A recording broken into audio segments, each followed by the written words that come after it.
من در دنیا ندیدم دیگر دولتی 30 سال را 33 سال برای سفر میکنم، ندیدم دولتی که با یک زبان معرفی کرده باشم. با یک زبان امروز در وقتی با ابزار رسانی حجت ها با یک زبان بود، ترجمه وجود نداشت.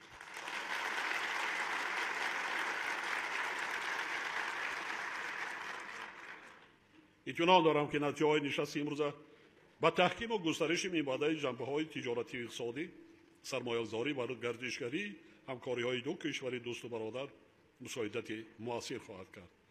باعث شود از فرصت به همه شما مهمانان ارجمند مکالمه سازنده و اقامتی با فراغت را در تایشان آرزو دارم.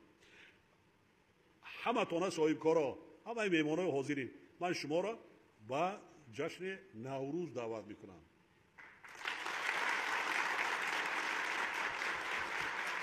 میدانید برای چی دعوت میکنم؟ برای آن که امسال نوروز در ماه شریف رمضان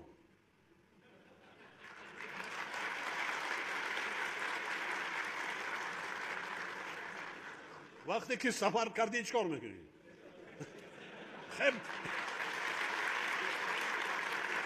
ما یگان قانون و قاعده شریعت رو ویران نمیکنیم.